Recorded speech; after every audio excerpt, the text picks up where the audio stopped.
اس خاتون کی کال کے متعلق میں یہ بتانا چاہتا ہوں، بڑی سمپل سی بات ہے۔ اس نے یہ کہا تھا کہ میں روزے بھی رکھتی ہوں، 5 وقت کی نماز بھی پڑھتی ہوں، قرآن پاک کی تلاوت بھی کرتی ہوں، اور میں غریبوں میں بھی بہت بانٹتی ہوں۔ کیا وجہ ہے کہ میری زندگی میں غم ہی غم ہے، غم ہی غم ہے؟ یعنی خامد بھی مجھ سے نفرت کرتا ہے، بچے بھی مجھ سے نفرت کرتے ہیں، رشتہ دار بھی نفرت کرتے ہیں، اور جیسے ایک نفرت کی مثال بن جاتی ہے۔ تو میں نے ان سے یہ کہا تھا کہ مسئلہ کچھ اور ہے آپ کا مسئلہ یہ ہے کہ آپ مجھے تھوڑا سا مزید بتائیں کہ آپ کے ساتھ کوئی جو مطلب راز کی باتیں جو آپ بتا سکتی ہیں، ان میں سے بتائیں کہ آپ کے جو بڑے ہوتے ہیں گھر میں، بزرگ ہوتے ہیں، ان کے ساتھ کیسا تھا۔ ہاں، بزرگوں کی بات کر رہا ہوں کہ بزرگ جو ہے ان کے ساتھ آپ کے سلوک کیسے تھے۔ تو اس خاتون نے بتایا کہ میں جب اپنے گھر میں بہن بچوں کے ساتھ، اپنے بہن بھائیوں کے ساتھ سب کچھ ہم رہتے تھے، تو جو والد تھے ان کے ساتھ میرا سلوک ٹھیک نہیں تھا۔ ابو کے ساتھ تو کیسا سلوک ٹھیک نہیں تھا کہ باقی سارے بہن بھائی شرم کرتے تھے، ڈرتے تھے، اور احتراماً مطلب یہ ہے کہ والد صاحب کے سامنے بھی نہیں جاتے تھے۔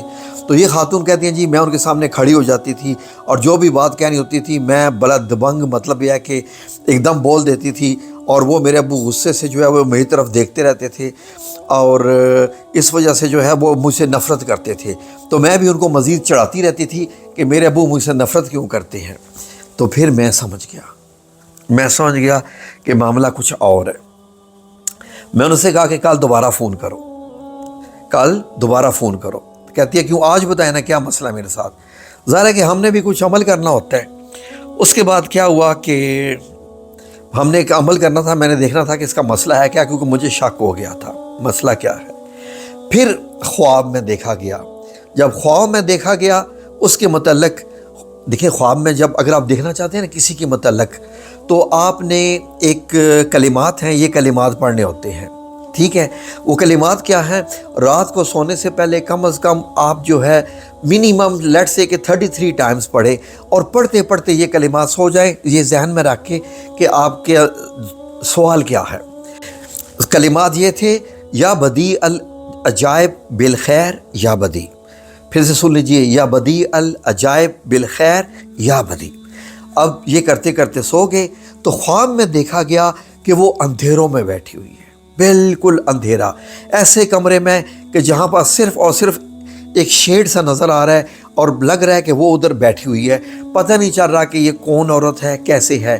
اندھیروں سے مراد قرآن پاک میں بھی اللہ رب العزت نے بتایا ہے کہ مطلب یہ ہوتا ہے کہ ظلمات، لفظ جو ظلمات استعمال ہوا ہے کہ یہ مطلب جیسے بتا ہوتا ہے گناہوں میں ڈوبا ہوا، گناہوں میں۔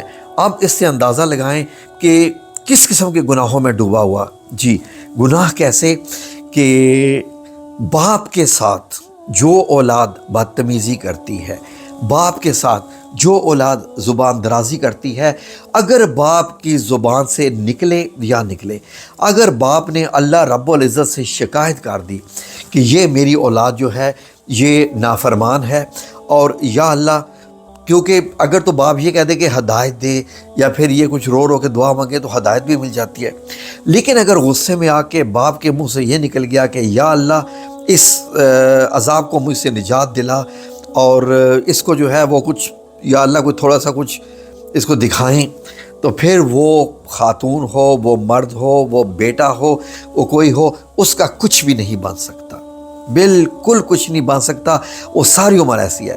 پھر دوسرے دن جب اس خاتون کی کال آئی تو میں نے ان سے کہا کہ آپ کا معاملہ جو ہے وہ آپ کے والد کے ساتھ تھا، تو آپ نے والد کا جو دل دکھایا ہوا تھا نا، اس کی وجہ سے آپ کی نمازیں، آپ کے روزے، آپ کے سب کچھ جو ہے وہ اللہ رب العزت کے ہاں شاید قبول نہیں ہے، اور جو والد صاحب کے ساتھ بدتمیزی کی تھی ان کی ہائے یا ان کے جو کچھ بد دعا وہ آپ کو لگی ہوئی ہے۔ تو کہتی ہے کیا کروں، وہ تو فوت ہو چکے ہیں، اور خواتین کے لیے تو ویسے قبر پہ جانا جو ہے وہ ممنوع ہوتا ہے، لیکن یہ ہے کہ یا تو ان کی قبر پہ جائیں، قریبی قبرستان میں کھڑے ہو کے وہاں پر ان سے معافی مانگیں، یا گھر میں ہی بیٹھ کے اسپیشل اللہ رب العزت سے ریکویسٹ کریں کہ یا اللہ میرے والد صاحب تک یہ میری جو ہے وہ توبہ پہنچا دیجئے، اور ان سے کہیں کہ میرے لیے جو ہے وہ دعا کریں۔ پتہ ہے کیا ہوتا ہے، ہم لوگ تو سمجھتے ہیں کہ یہ جو مرنے والے مر گئے، قصہ کہانی ختم نہیں، آپ مرنے کے بعد بھی کتنی احادیث مبارک سے ہے، نبی کریم صلی اللہ علیہ وسلم نے مطلب جب کسی سے کہا کہ قبر پہ جا کے ان سے معافی مانگیں، وہ نہیں ہیں تو ان کے جو بہن بھائی ہیں ان سے معافی مانگیں، یا حتیٰ کہ جو آپ کی ماں کی سہیلیاں ہوتی ہیں ان کی بھی خدمت کر کے آپ حسنات حاصل کر سکتے ہیں۔ لیکن باپ وہ خاموش رہتا ہے، لیکن جو اس کی خاموشی کے اندر جو کچھ چھپا ہوتا ہے وہ اولاد کے لیے انتہائی خطرناک ہوتا ہے۔ یہ اولاد، آج کی اولاد تو یہ سمجھتی نہیں ہے نا کہ باپ کا جو معاملہ ہوتا ہے کیا ہوتا ہے۔ تو اس کے بعد پھر ان خاتون نے بہت یہ کیا اور بہت زیادہ ذکر کیا، تو اس کے بعد اس کی زندگی میں یقیناً اب اچھائیاں آنا شروع ہو گئی ہوں گی، کیونکہ میں نے اس کے بعد سے اب کالز لینا چھوڑ دی ہیں۔ مجھے اتنے دن میں نے جو کال سنی ہے لوگوں کی، اتنا مجھے ان کالوں سے دکھ ہوا ہے سن کے کہ لوگ ایسی مطلب والدہ بتا رہی ہیں کہ میرے جوان بیٹے نے میرے منہ پہ تھپڑ مارے۔ کیسی کال سننی پڑ جاتی ہیں۔ کیا بندہ کہے گا کہ جوان بیٹا ہے، اس کو منع کیا ہے کہ تم ساری رات موبائل لے کے بیٹھے رہتے ہو، تم یہ کرتے رہتے ہو، اس نے اپنی ماں کو تھپڑ مارے۔ بڑے عجیب معاملات ہیں یہ والے۔ تو فی الحال تو زمانے میں جو کچھ آج کل چل رہا ہے، قیامت خود بتائے گی کہ میرا آنا کیوں ضروری تھا۔ ایک چھوٹی سی اگر میں بات میں اس میں کروں تو بس یہی ہے، ماں باپ کا دل مت دکھائیں کبھی بھی۔ اگر آپ کو ان کی باتیں پسند نہیں بھی آ رہی، خاموش رہیں۔ آپ یہ مت سمجھیں کہ آپ دبنگ ہے اور جو آپ جواب دیں گے اور آپ کے ساتھ کچھ نہیں ہوگا، نہیں، آپ کی دنیا بھی بگڑ جائے گی، آپ کی آخرت بھی بگڑ جائے گی، اور یہ دنیا دیکھتی ہے۔ اب اس سے اندازہ لگا لیں کہ اگر آپ کسی، مجھے تو معلوم ہے جب ہم معاشرے میں دیکھتے ہیں نا، کوئی ایک ایسا مرد ہے، خاتون ہے کہ اس کی زندگی عذابوں سے بھری ہوئی ہے، اور وہ ناکامی مایوسی اور ہر طرف سے دکھ ہی دکھ ہے، ہم سمجھ جاتے ہیں کہ اس نے اپنے بڑوں کے ساتھ، کسی کے ساتھ کچھ کیا ہوا ہے جو اس کو بھگتنا پڑ رہا ہے۔ آپ بھی تو جانتی ہیں، آپ نے نہیں دیکھا ان کے ساتھ کیا ہوا تھا؟ وہ جو اپنی ساس کے ساتھ کرتی تھی، ان کی کیسی زندگی ہوئی، اور ادھر بھی پنڈی والے واقعے میں بھی آپ دیکھ لیں ان کے ساتھ کیا ہوا۔ انہوں نے اپنی ساس کے ساتھ کیا تو بالکل اس سے بھی بدتر، مطلب یہ ہے کہ موت ان کے ساتھ آئی۔ اللہ اکبر، یا اللہ معاف فرما۔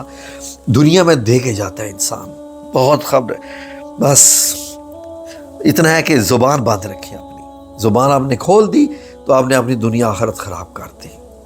اللہ رب العزت ہمیں اس زبان درازی سے بچائے۔ یہ بہت برا عمل ہے، اس کا نتیجہ بہت برا ہوتا ہے۔